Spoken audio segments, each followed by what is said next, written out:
I want to thank you all for being here today. My name is Shiri Orion. For those of you that don't know me, I'm the executive director of the American Friends of the Parent Circle, Bereaved Palestinians and Israelis for Peace. I'm honored to be here with you today at this very special vigil. It's so important that you joined us and helped us create this unique space where we can come together. We've had more than 1,000 people express interest in being here together, and that is unprecedented. I also want to thank the Israelis and Palestinians that are here with us today, the staff of the Parent Circle, Palestinians and Israelis, the members, the bereaved members are here. Thank you for being here. We are with you, your American friends. We support you. Bassam and Robbie, Bassam Amin and Robbie Damlin are two members that you'll hear from today. You'll also hear from Mia Damlin, who is Robbie's granddaughter, also a member of the Parent Circle. She will be singing for us. What can I say? This past week has been devastating, heartbreaking. It's been unfathomable. The atrocities that were committed on October 7th by Hamas on Israeli citizens were horrendous. And the death toll in Gaza is terrifying. And so we're here together to hold vigil, to commemorate all the lives lost since October 7th, Israelis and Palestinians. We are here to hold vigil to demand that there be no more bereaved families. We hold vigil to recommit to our values of peace in the face of such awful and devastating atrocities. And we will hold vigil to remind ourselves about the sanctity of life.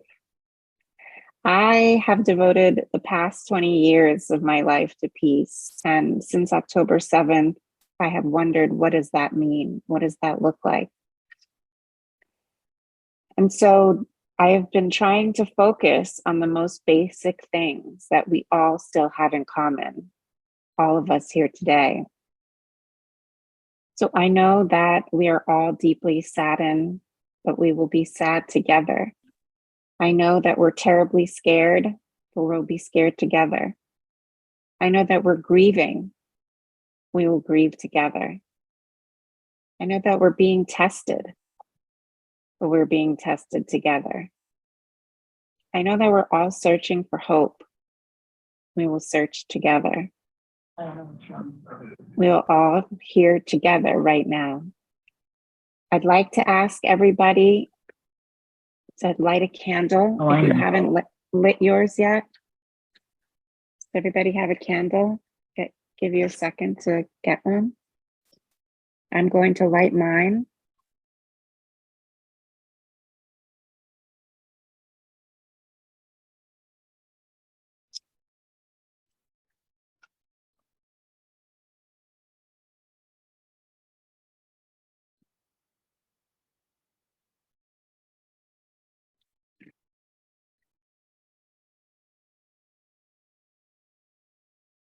And once you've lit your candle, we're going to take a minute silence.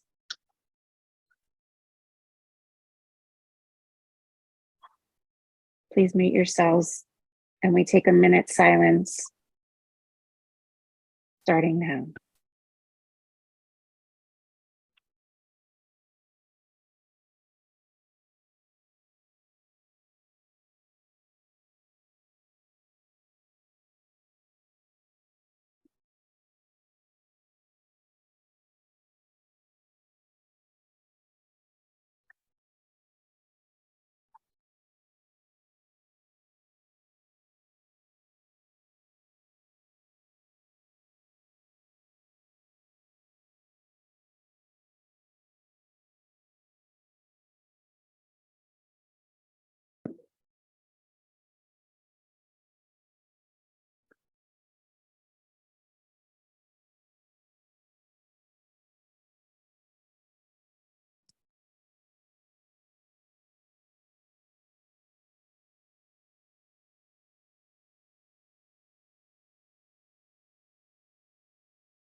How many roads must a man walk down before you call him a man? And how many seas must a white dove sail before she sleeps in the sand? Yes, and how many times must a cannonballs fly before they're forever banned? The answer, my friend, is blowing in the wind. The answer is blowing in the wind. And how many years must a mountain exist before it is washed to the sea? And how many years can some people exist before they're allowed to be free? Yes, and how many times can a man turn his head, pretend that he just doesn't see? The answer, my friend, is blowing in the wind. It's blowing in the wind. How many times can a man look up before he can see the sky? How many ears must one man have before he can hear people cry?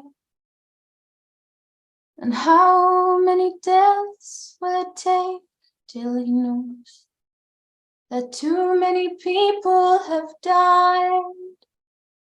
The answer, my friend, is blowing in the wind. The answer is blowing in the wind. The answer, my friend, is blowing in the wind. The answer is blowing in the wind.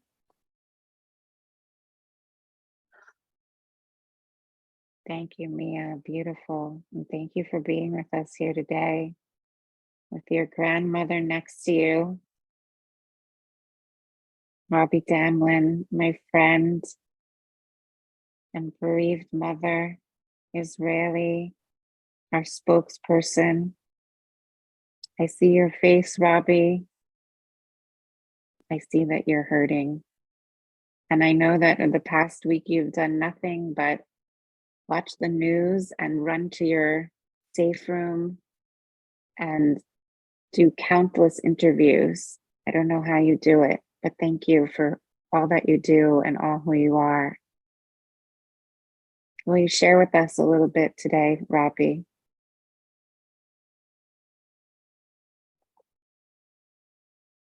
It's so hard to talk after that song because it just breaks my heart. You know, I think about how many people are going to, their doors will open and they will get the news and their lives will never be the same, both Palestinian and Israeli. For what? How many more people need to die before we can really change and do something? But we cannot and will not give up.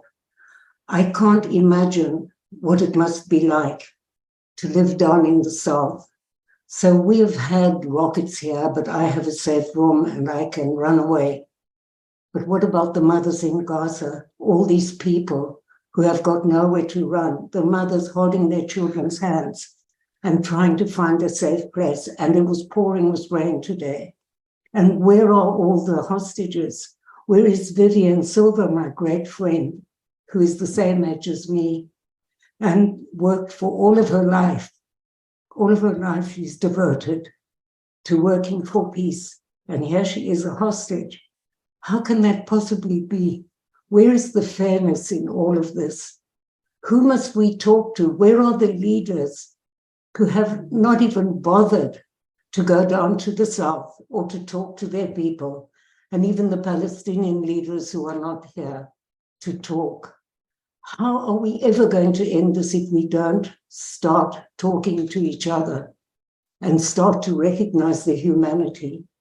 How can it possibly be that a child grows up with the trauma of being in that room in the kibbutz Be'eri for something like 10 hours and hearing shooting and screaming and Arabic outside and not knowing what's going to happen and then being smoked out of the room? And what is that Palestinian mother going to feel like? Where is she going? Has she got a destination? Does she have water? Does she have shelter? No. How much more cruelty can there possibly be? So all I can say is that I will never, ever give up, and I will support as much as I possibly can these mothers who are new to this pain that never goes away. Thank you, Robbie. We also have with us here today Bassam. We'll hear from Bassam Aramin, bereaved Palestinian father who lost his daughter Abir. Bassam, where are you? You have to unmute yourself. There he is. Hi, Bassam, how are you? Where are you and how are you? I am alive. I am in Jericho. In spite, I am under siege, but there is no bombing at least. I want to say that there is no heroism or dignity or honor in killing civilians, kids, women, older people, if it's a Palestinian or an Israeli. Unfortunately, too many people died. Too much. And as Robbie said, how much blood we need to understand that we have no other place. We need to exist in this land together, all side by side. What happened in Sderot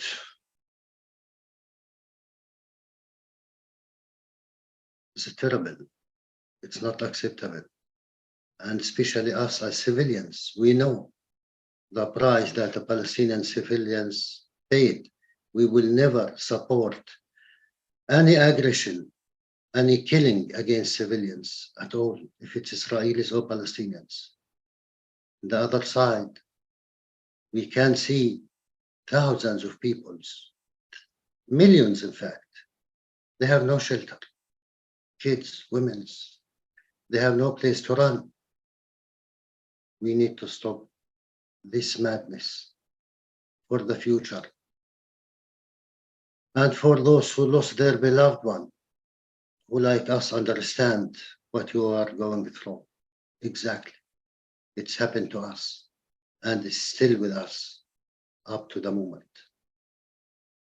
There is no revenge because we will never meet our beloved one again. We just need to create more graves to our beloved one if we continue in this madness. For their memories, let us stop calling for revenge. Let us stop calling for killing each other and start to raise up the voice. No more blood, no more killing. There is a place for everyone. We can exist together and we prove it. It's not written anywhere that we are going to continue killing each other forever. Believe me, we can be friends. We can be good neighbors and live in peace in this holy land of ours. We will make peace, for sure. It's faith. It's not written anywhere that we will continue to fight each other. Let us start now for our kids and our beloved two peoples, because simply they have the right to exist. Thank you very much. Thank you, Bassam. I'm going to take your words. I hope we can all take your words that we start right now. And as you all go through the rest of your days today, And as we continue to see the difficult things that we know we're going to see this week, let us remember the words of Bassam and Robbie, that peace starts right now with us, with each of us, with the fact that there are nearly 500 people in this room who all want the same thing. We will host yet another vigil sometime next week. In the meantime, we all send you love and peace and compassion and community. Thank you for being here with us today. To our Israelis and Palestinians, take care of yourselves. Be safe. We are all your American friends and we support you. And we are all wishing you peace. Thank you, everybody.